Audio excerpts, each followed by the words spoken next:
बताइए, ये हमारे पास फोर ब्रेन, ये हमारे पास मिड ब्रेन, और इधर हमारे पास क्या है, ये सेरेबेलम था। ये मेरा क्या है बताइए, सेरेबेलम। ये हमारे पास क्या है, मेडुला। मेडुला का पूरा नाम क्या है, medulla oblongata. Clear.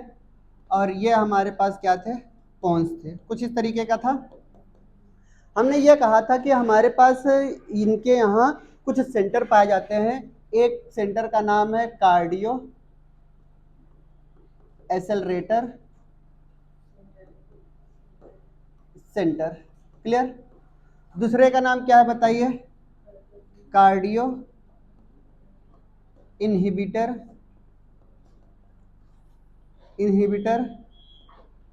Centre. Clear.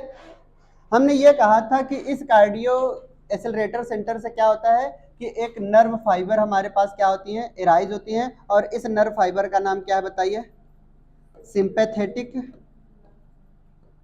Sympathetic nerve fibre हमने बोला था। याद आ रही है। इनसे एक नर्व फाइबर रिलीज होता था, उस नर्व फाइबर का नाम क्या है बताइए, पैरासिम्पैथेटिक नर्व फाइबर। कुछ इस तरीके के थे। हमने ये कहा था कि इसके पास अगर हम नर्व सिस्टम की बात करते हैं तो यहाँ पर ये हमारे पास हार्ट का एक डायग्राम हमने आपको छोटा सा बनाया था। क्लियर। ये हमारे पास क्या है, हार्ट का डायग्राम हमने कहा। इनके पास क्या थे, कुछ नोडल टिश्यूज यहाँ पे पाए गए थे। यही सिंपैथेटिक नर्व फाइबर जब इन पे वर्क करता है तो ये क्या रिलीज करता है, नॉर एड्रेनलिन रिलीज करता है। क्या रिलीज करता था बताइए, नॉर एड्रेनलिन रिलीज करता था। ये एक्साइटेटरी नेचर के होते हैं। क्लियर। जब ये यहाँ पे ये वर्क करते हैं तो ये भी यहाँ पे क्या करते हैं, एक नर्व फाइबर जो है एक हार्मोन रिलीज करते हैं, उसका नाम क्या है बताइए, एसिटाइल कोलिन। क्लियर।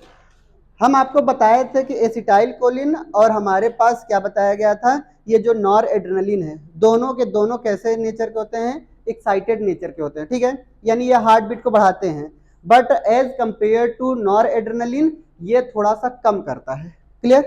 तो यानी ये क्या करता है, नॉर एड्रेनलिन हमारे हार्ट बीट के अंदर ये एक्शन पोटेंशियल को क्या करता है, सोडियम आयन के कंसंट्रेशन को, सोडियम की परमिएबिलिटी जो है वो क्या कर देगा बताइए, इंक्रीज कर देगा। ठीक है।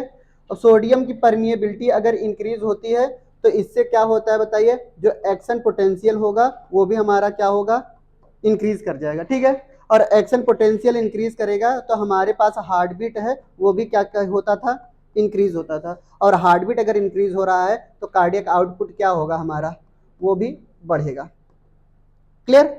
फिर हमने ये बताया था एसिटाइल कोलिन क्या करता है, ये सोडियम की जो परमिएबिलिटी होती है, सोडियम की जो परमिएबिलिटी होती है उसको क्या करती है बताइए, डिक्रीज करती है। और सोडियम की परमिएबिलिटी अगर डिक्रीज हुई तो जाहिर सी बात है ये हमारे पास एक्शन पोटेंशियल क्या होगा, ये भी डिक्रीज कर जाएगा।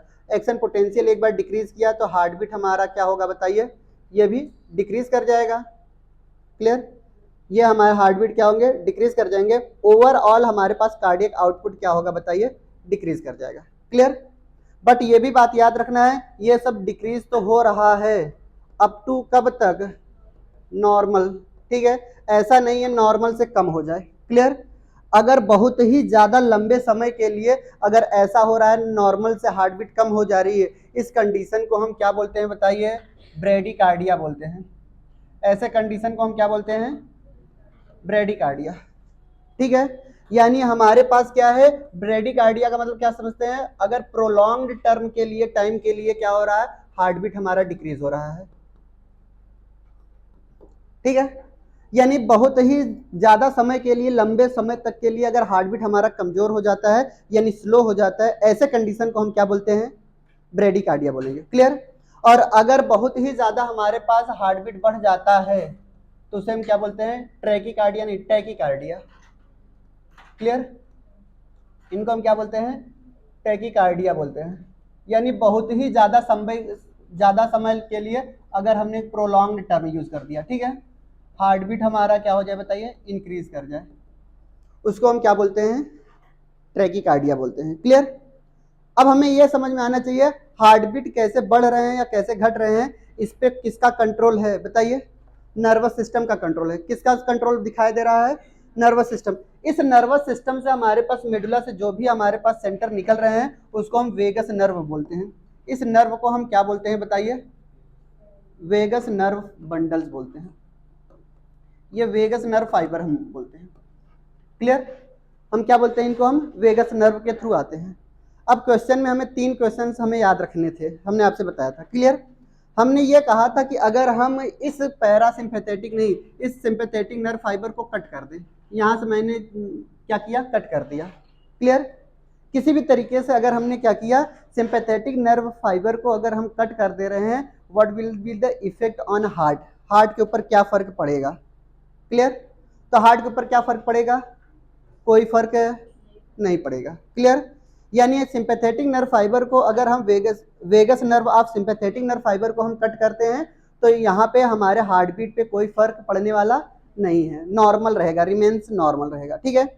बट अगर हमने ये कहा कि अगर आपसे कि पैरासिम्पैथेटिक नर्व फाइबर के वेगस नर्व को अगर हम कट कर रहे हैं, यहाँ के कट कर रहे हैं, तो इसमें क्या फर्क पड़ेगा? तो इसका क्या फर्क पड़ेगा? हमने ये कहा था कि अगर एक बार हार्ट बीट हमारी बढ़ी तो नॉर्मल आने वाली नहीं है। समझ आ रही बात? यानी डायरेक्ट पूछा जाता है कि अगर पैरासिम्पैथेटिक नर्व फाइबर को अगर हम कट करते हैं तो पैरासिम्पैथेटिक नर्व फाइबर को कट करने के बाद हम क्या फर्क नजर आता है हमारे अंदर, हार्ट बीट के अंदर? तो एक बार हमारी हार्ट बीट अगर इंक्रीज की तो दोबारा अपने नॉर्मल पोजीशन पे आने वाली नहीं है, इसलिए वहां पे एक टर्म यूज करते हैं एरिथमिसिटी। ठीक है? यानी जो हार्ट बीट की रिदम होती है वो हमारी क्या हो जाती है? बिगड़ जाती है। क्लियर? दूसरा पॉइंट आता है कि अगर हमने दोनों को कट कर दिया तो क्या होगा? क्लियर?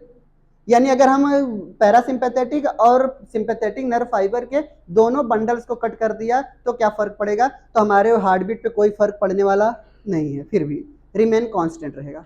तो वही तीनों केसेस हम लिख लेते हैं ना। चलिए ये पुरानी बातें थी ना, फिर भी जो कल नहीं आया हो लिख ले। क्लियर?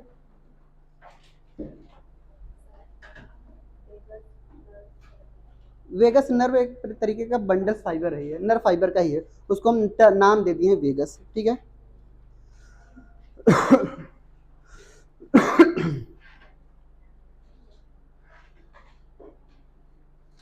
आपका जो इस संडे को टेस्ट होने वाला है वो breathing and exchange of gases और बॉडी फ्लूइड एंड सर्कुलेशन दोनों टेस्ट आएंगे। क्लियर? हाँ, हालांकि क्या होगा कि बॉडी फ्लूइड एंड सर्कुलेशन का थोड़ा जो वैल्यू है ज़्यादा होगी। ठीक है? यानी अगर 100 क्वेश्चन है तो 60 क्वेश्चन किससे आएंगे? बॉडी फ्लूइड एंड सर्कुलेशन से। पुरानी बात हमें नहीं भूलनी है। क्लियर? फिर आने वाला फिर जब टेस्ट होगा एक्सक्रीटरी प्रोडक्ट एंड एलिमिनेशन के तो दोनों चैप्टर ये आएंगे, body fluid and circulation, breathing and exchange of gases, फिर excretory product and elimination. Clear? पुरानी चीजें हमें नहीं भूलनी है। समझ रहे बात? चलिए कंडीशन लिखे। चलिए पहला केस लिखते हैं।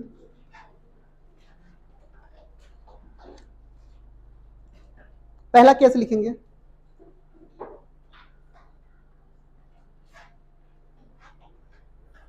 पहला केस लिखेंगे, if we cut vagus nerve of sympathetic nerve fibre, if we cut vagus nerve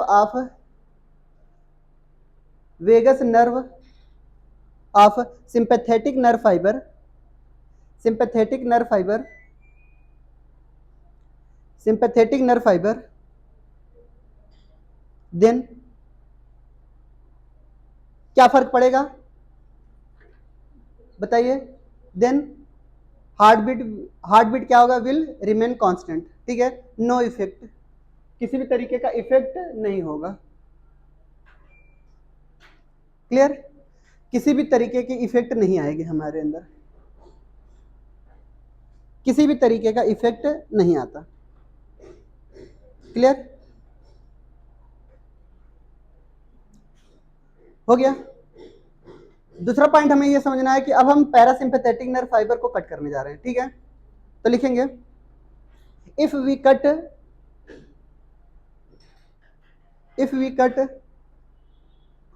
vagus nerve of parasympathetic nerve fibre, vagus nerve of parasympathetic nerve fibre,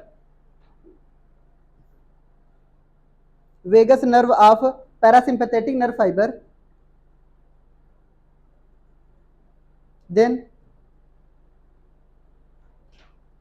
then heartbeat will be arrhythmicity, shows arrhythmicity, ठीक है, rhythm इनकी बिगड़ जाएगी।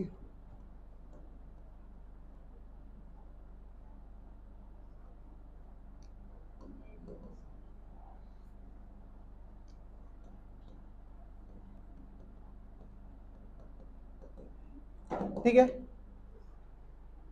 Clear, यानी इनकी rhythm क्या हो जाती है, बिगड़ जाती है। क्लियर, और अगर एक बार हार्ट बीट बढ़ी तो नॉर्मल पोजीशन पे आने वाली नहीं है। तो हिंदी में लिख लीजिएगा, अंग्रेजी बना नहीं पा रहा हूं मैं।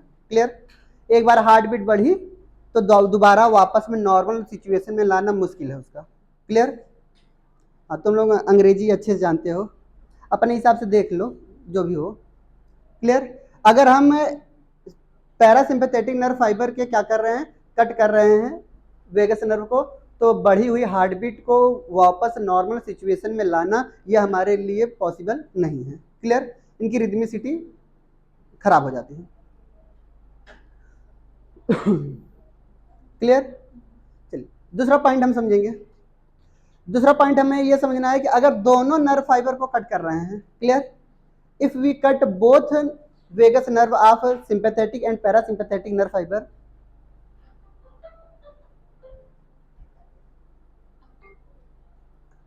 Clear, parasympathetic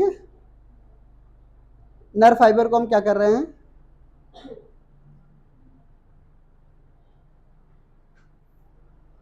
parasympathetic nerve fibre को हम क्या कर रहे हैं, कट कर रहे हैं, और सिंपैथेटिक नर्व फाइबर दोनों को। ठीक है, there will be no effect on heart beat.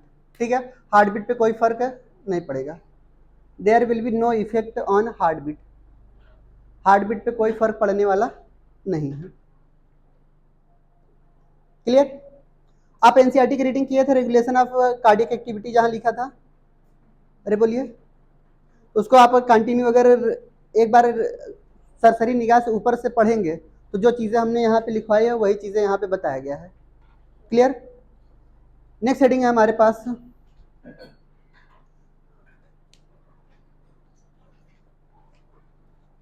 ये लिख लिया था आप लोगों ने जिसकी पहली क्लास है, आगे बढ़ जाए।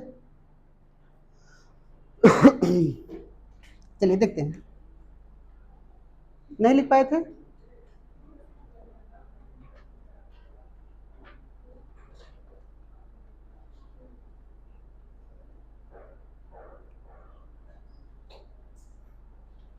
आगे बढ़े,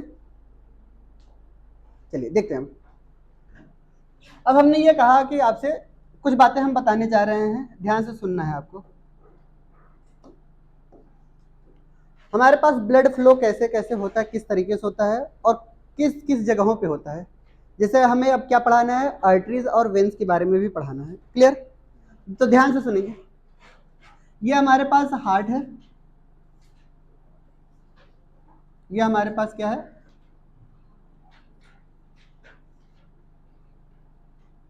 ये हमारे पास हार्ट है, ये हमारे पास राइट एट्रियम, ये हमारे पास लेफ्ट एट्रियम, ये राइट वेंट्रिकल्स, ये हमारे पास लेफ्ट वेंट्रिकल्स। क्लियर, ये राइट एट्रियम राइट वेंट्रिकल्स के बीच में ट्राइकस्पिड वॉल्व, ये इनके पास कैसे बाइकस्पिड वॉल्व। इनके पास कितने वॉल्व हैं, 3 वॉल्व नजर आए। क्लियर, हमने ये कहा कि हमारे पास ये यहाँ पर बॉडी पाए जा रहे हैं, यहाँ पर ये क्या पाया गया, बॉडी नजर आया। क्लियर, और इनके ऊपर हमें क्या नजर आ रहे हैं, लंग्स नजर आ रहे हैं।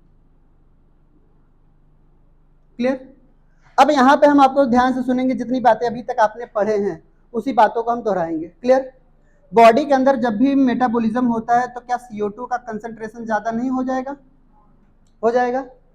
तो बॉडी के अंदर यहाँ पे जो भी ब्लड की कैपिलरीज जाएंगी तो ये सबसे पहले किसके पास जाएंगी, कैपिलरीज के पास ही तो जाएंगी। क्लियर, तो ब्लड कैपिलरीज में हमारे पास पार्शियल प्रेशर ऑफ ऑक्सीजन कितना होगा, 40 mmHg का, और हमारे पास body partial pressure of CO2 कितना होगा, 45 mmHg का होगा। क्लियर, ये हमारे पास कैपिलरीज किसको देंगी ब्लड, उसके बाद किसको देगी, वेन्यूल को देगी।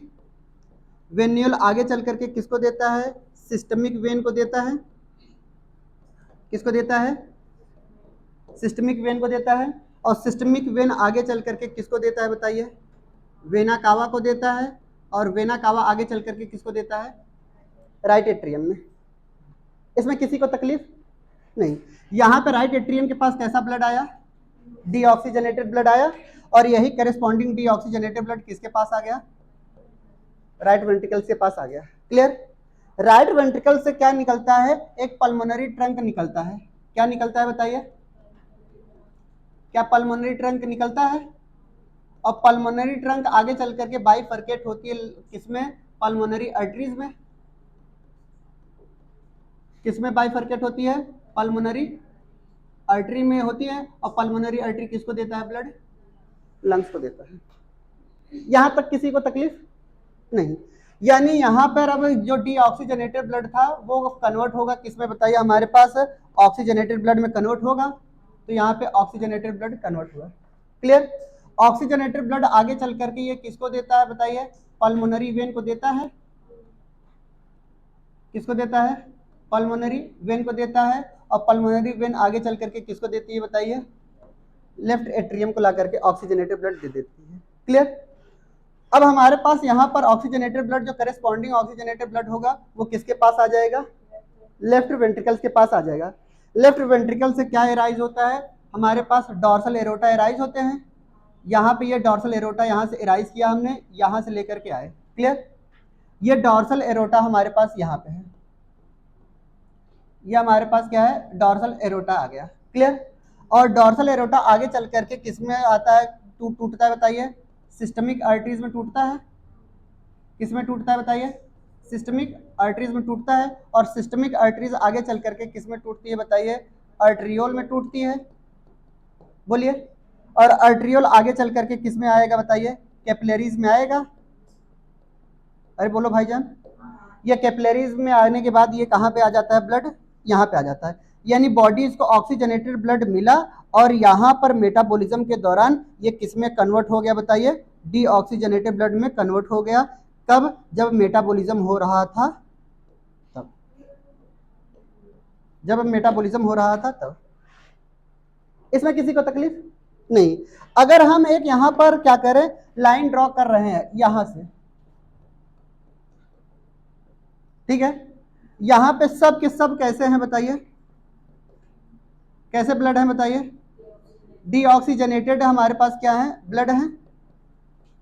क्लियर। और इस तरफ कैसे ब्लड है, हमारे पास बताइए, ऑक्सीजनेटेड ब्लड है। क्लियर। अब हमारे पास क्या समझ में आना चाहिए, अब ध्यान से सुनेंगे। अब यहीं पे कोई भी ब्लड वेसल्स डायरेक्ट टिश्यूज को ब्लड नहीं देगा। फिर से बोले, कोई भी ब्लड वेसल्स डायरेक्ट टिश्यूज को ब्लड नहीं देगा, ले जाओ ब्लड। क्यों, क्योंकि ब्लड वेसल्स में क्या होता है, कई सारे लेयर होते हैं जो कि हमारे पास ब्लड वहां से क्रॉस नहीं कर सकते। तो ब्लड का जो ट्रांसफर होना होता है कैपिलरीज के ही थ्रू होता है, डिफ्यूजन के थ्रू ही होता है। क्लियर। अब हमने ये कहा कि इस पल्मोनरी वेन के पास हमारे पास क्या पाए जा रहे हैं, इस लंग्स एल्वियोलाई के बारे में थोड़ा जिक्र कर लेते हैं हम। ठीक है।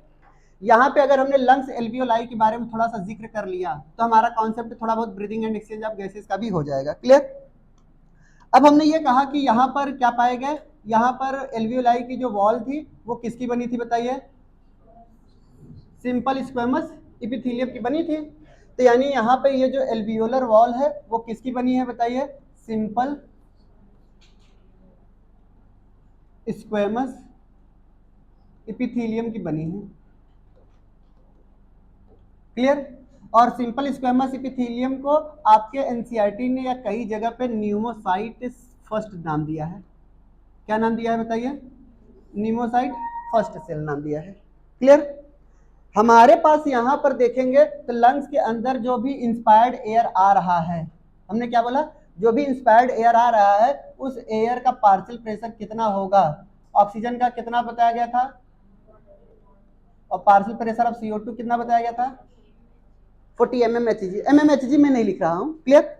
अब हमने ये कहा कि यही ऑक्सीजन हमारे पास क्या जाना है, ब्लड कैपिलरीज के थ्रू जाना है। किसके थ्रू जाना है, ब्लड कैपिलरीज के थ्रू जाना है। तो हमने यहाँ पर एक ब्लड कैपिलरीज बनाने की कोशिश कर रहे हैं, ध्यान से देखेंगे तो यहाँ पर एक ब्लड कैपिलरीज हमारे पास बनने की कोशिश कर रहे हैं हम, ठीक है। ये हमारा ब्लड कैपिलरीज है। ब्लड कैपिलरीज के अंदर क्या पाया जा रहा है, यहाँ पर इनकी इंडोथीलियम सेल्स पाई जा रही है। अरे बोलिए, क्लियर। यानी ये हमारे पास कैसी सेल्स है बताइए, इंडोथीलियम की सेल्स हैं,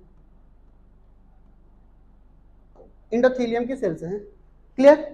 अब हमने ये कहा कि इनके पास, और ये ऑक्सीजन जो है, कोई भी गैसेस जो है यहां से यहां ट्रांसफर हो रही है, ये किस बात पे डिपेंड करेगी बताइए, 3 बात पे डिपेंड करेगी। कितने बात पे डिपेंड करेगी, 3 बात पे डिपेंड करेगी। पहला क्या डिपेंड करता है, pressure gradient of oxygen and CO2, clear. यानी पार्शियल प्रेशर ऑफ गैसेस पे डिपेंड करती है, जिसका पार्शियल प्रेशर ज्यादा होगा वहां से वो कम की तरफ आएगा, क्लियर। अब ऑक्सीजन के पार्शियल प्रेशर यहाँ पे ज्यादा है तो ऑक्सीजन यहाँ की तरफ शिफ्ट हो जाएगी, और यहाँ पर हमारे पास क्या होता है कि ये जो बॉडी से डीऑक्सीजनेटेड ब्लड गए हैं, जाहिर सी बात है यहाँ पे डीऑक्सीजनेटेड ब्लड ही जाएंगे ना, और डीऑक्सीजनेटेड ब्लड में हमारे पास पार्शियल प्रेशर ऑफ CO2 क्या होता है, ज्यादा होता है, क्लियर। यहाँ पे दिखाई दे रहा है पार्शियल प्रेशर ऑफ CO2 ज्यादा है, क्लियर। दूसरा पॉइंट हमारे पास ये आता है कि अभी इनके बीच में क्या पाई जाती है, एक हमारे पास मेम्ब्रेन पाई जा रही है, एक इनके पास क्या पाई जा रही है, लेयर पाई जा रही है, सब्सटेंस है ये, क्लियर। इस सब्सटेंस का नाम क्या है बताइए, हमारे पास बेसमेंट सब्सटेंस पाया गया, क्लियर। इन तीनों को मिला करके ही हमने क्या नाम दिया था बताइए, रिस्पायरेटरी मेम्ब्रेन, या इसी को हमने क्या नाम दिया था, डिफ्यूजन मेम्ब्रेन। बोलिए बात सही है, इसी को हमने क्या बोला था, डिफ्यूजन मेम्ब्रेन बोला था। अब बात आती है इनकी जो लेंथ होती है वो कितनी होती है, डायमीटर बताइए, थिकनेस कितनी होती है, 1 मिलीमीटर से भी कम होती है लगभग, ठीक है। लेस देन आपके एनसीईआरटी ने लिखा है, लगभग नहीं लिखा है, ठीक है। आपके एनसीईआरटी ने लेस देन लिखा है, ठीक है। अब हमें क्या करना है कि यही इस बात पे डिपेंड करती है। अब हमने ये कहा कि क्या डायरेक्टली आर्टरीज और वेन्स दोनों ब्लड दे देंगे, तो नहीं देंगे। एक आर्टरीज का और एक वेन्स का हम दोनों का डायग्राम बनाने जा रहे हैं, क्लियर। अब कैपिलरीज की पहले समझा लेते हैं, कैपिलरीज किसे कहते हैं, कैपिलरीज किसे कहते हैं capillary, capillary, capillary, capillary, capillary, कोई है एकदम पीछे, कैपिलरी। बहुत फायदे में हो तुम ना, इतना आराम से बोल रही है, सुनाई नहीं दे रहा है मुझे। उनको भी लग रहा होगा मुझे आ रहा है, मैं बता रही हूँ, थोड़ा तेज से बोलो। हाँ, ब्लड वेसल्स है, वही तो पढ़ा रहा हूँ, क्या है कैपिलरी किसे कहते हैं। फिजिक्स वाले सर ने कभी आपको समझाया था कैपिलरी, समझाया होगा, ठीक है। आपके आपके एनसीईआरटी में चैप्टर नंबर 14 में एक चैप्टर दिया गया है, fluid dynamics, fluid chapter, class 11th, कभी पढ़ा है। चैप्टर का नाम बता दें, मैकेनिकल प्रॉपर्टी ऑफ फ्लूइड। बता तो दिया ना, फिजिक्स में हमसे नहीं हरा पाओगे, केमिस्ट्री में भले बेवकूफ़ बना सकते हो। चलिए, उसमें कैपिलरीज के बारे में क्या बताया गया है कि ऐसा वेसल्स जिसका डायमीटर बहुत ही कम हो as compare to its length, clear. Capillary term हम किसको यूज करते हैं, अगर इसका जो डायमीटर है इनके लेंथ के कंपैरिजन में, इनके लेंथ के कंपैरिजन में, यानी आर की जो वैल्यू है बहुत ही कम है, बहुत ही कम है एज कंपेयर टू लेंथ, इसको हम कैपिलरीज बोलते हैं, क्लियर। हम कैपिलरीज कभी भी इनको नहीं बोलेंगे, क्लियर।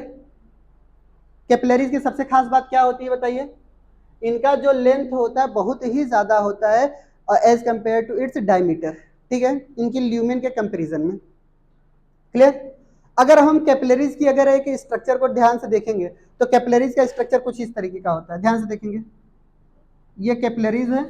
कैपिलरीज के अंदर की जो लेयर आपको दिखाई दे रही है, सेम वही बात होती है, ये किसकी बनी होती है, सिंपल स्क्वेमस इपिथीलियम की बनी होती है, सिंपल स्क्वेमस इपिथीलियम की ही बनी है, SSE लिख दे रहा हूं मैं, ठीक है।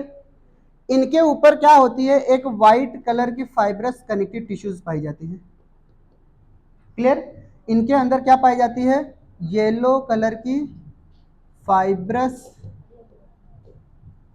कनेक्टिव टिश्यूज होती हैं। कैसी टिश्यू होती हैं बताइए, कनेक्टिव टिश्यूज होती हैं जो इनको इलास्टिसिटी में मदद करती हैं। क्लियर। तो यहाँ पे ये आपके लिए ये इंपॉर्टेंट है, येलो फाइब्रस कनेक्टिव टिश्यू, ये पूछा जाता है आपसे। क्लियर। उसे हम कैपिलरीज बोलते हैं। और किसी भी गैसेस का एक्सचेंज जो होता है वो कैपिलरीज के ही थ्रू होता है। किसी भी नरिशमेंट का जो एक्सचेंज होता है कैपिलरीज के ही थ्रू होता है। कोई भी अगर एक्सक्रेटरी प्रोडक्ट अगर इलिमिनेट भी होता है तो किसके थ्रू होता है, कैपिलरीज के ही थ्रू होता है। वेन्स और आर्टरीज क्यों नहीं करती, क्लियर, उसके पीछे रीजन देखेंगे। हम यहाँ पे वेन्स कहाँ पे बनाए हैं, सुन दे ध्यान से, यहीं पे दोनों को डिफरेंस हम बना दे रहे हैं। क्लियर। एक तरफ हमारे पास क्या बना दे रहा हूं मैं, वेन्स बना दे रहा हूं, और एक तरफ हम क्या लिख रहे हैं, आर्टरीज। मैं वही आर्टरीज की बात कर रहा हूं जो सिस्टमिक आर्टरीज है, और मैं वही वेन्स की बात कर रहा हूं जो हमारे पास सिस्टमिक वेन है। क्लियर। आर्ट्रियोल की साइज आर्टरीज के लगभग लगभग बराबर होती है, थोड़ी बहुत कम हो जाती है, ल्यूमेन इनकी थोड़ी सी पतली हो जाती है। समझ आ रही बात है, सब कुछ सेम रहता है, सारा स्ट्रक्चर सेम रहता है, बट डिफरेंस किसका होता है बताइए, ल्यूमेन का होता है। ठीक है। ल्यूमेन धीरे धीरे जैसे सिस्टमिक आर्टरी से आर्ट्रियोल में आएंगे ल्यूमेन छोटा हो जाएगा, इनसे थोड़ा और नीचे आएंगे और ल्यूमेन छोटा हो जाएगा। क्लियर। ऐसे यहां से बढ़ेंगे तो ल्यूमेन यहाँ पे बड़ा छोटा होगा, फिर थोड़ा बड़ा होगा, फिर बड़ा होगा, सबसे बड़ा किसका होगा, वेना कावा का होगा। क्लियर। अब हम बताने जा रहे हैं इनके साइज की, ध्यान से समझेंगे। अगर हम आर्टरीज की बात करें या वेन्स की बात करें वेन्स के सबसे आउटर मोस्ट लेयर का नाम, आर्टरीज के सबसे आउटर मोस्ट लेयर का नाम, क्लियर, दोनों के आउटर मोस्ट लेयर का जो नाम है वो ट्यूनिका एक्सटर्ना ही है।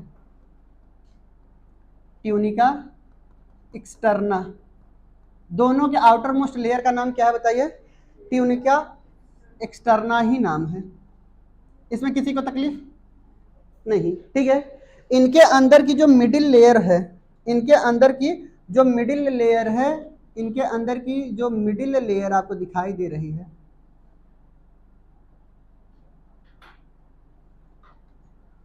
यहां से लेकर के यहां तक, क्लियर, और इनके अंदर की जो लेयर आपको दिखाई दे रही है, क्लियर, यहां से लेकर के यहां तक, इन दोनों का जो नाम है वो ट्यूनिका इंटरमीडिया है।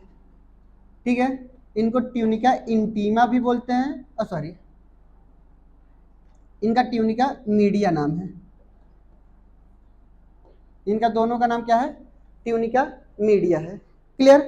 आप कभी भी थोड़ा सा ध्यान से देखिएगा, क्या इनका ट्यूनिका मीडिया इतना पतला है, इनका ट्यूनिका मीडिया इतना मोटा है, नजर आ रही है आपकी बात है? यानी क्या है कि हमारे पास ट्यूनिका मीडिया जो इनका है, क्लियर, किसका बता रहे हैं हम, इनका, तो इनका जो ट्यूनिका मीडिया होता है, ध्यान सुनेंगे, इनका जो ट्यूनिका मीडिया होता है वो हाईली मस्कुलर होता है। कैसा होता है बताइए, हाईली मस्कुलर होता है, यह हाईली मस्कुलर होता है। क्लियर। और इनका जो ट्यूनिका मीडिया है वो कैसा है बताइए, इनका जो ट्यूनिका मीडिया है वो कैसा है बताइए, लेस मस्कुलर है। क्लियर।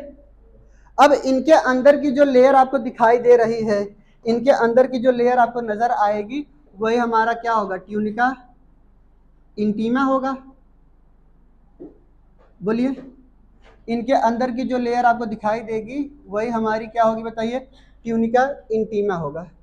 यही इनका क्या है बताइए, ट्यूनिका, ट्यूनिका इंटरना, या फिर एनसीईआरटी ने इंटीमा लिखा है। क्लियर। इंटीमा और इंटरना दोनों सेम बात है। क्लियर। आपको कहीं पे भी इंटरना नजर आएगा और आपको कहीं पे क्या नजर आएगा, इंटीमा नजर आएगा।